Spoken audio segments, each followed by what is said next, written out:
When Xavier brought his 8th assistant to me for a delicate reconstruction procedure, Eleanor, my mother-in-law, sent me a message. Still not divorcing. This is the 8th one. Are you some kind of masochist? This time I didn't have a hysterical breakdown. I just quietly performed the procedure. When we walked out, Xavier tenderly held the young woman. There, now your first time will be mine. She seemed shy. Oh, what are you saying? Right in front of your wife, Lily?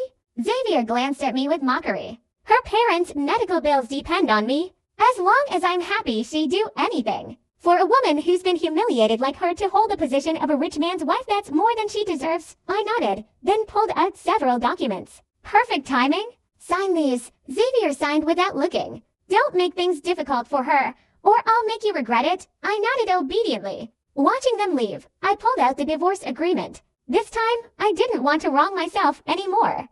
Xavier had barely left when Eleanor called. Have you no shame? Hurry up and divorce my son. Fine. How much are you willing to pay me? Eleanor seemed surprised I'd actually agree. In her view, I was clinging to Xavier for money. She'd mocked me since we started dating. Some people marry a good man and think they can settle into being a wealthy wife. At first, I tried to fit into her circle. Xavier said, why do you need to fit in with them?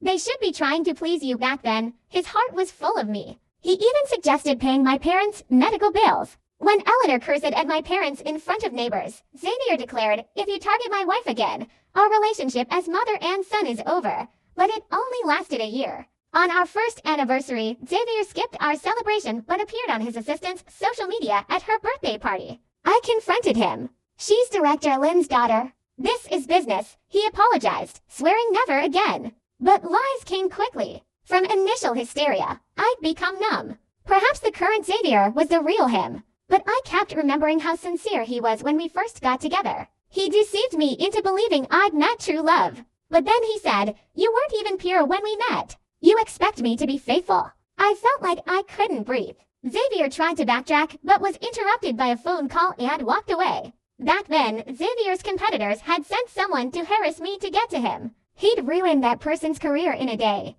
But now, everything was different. Eleanor's voice pulled my thoughts back. Fine, how much money do you want? Whatever you're willing to give. I hung up. She eventually transferred me $5 million. I blocked Eleanor and handed the divorce agreement and all evidence to my lawyer. I thought we wouldn't see each other again, but Xavier brought Molly to my apartment.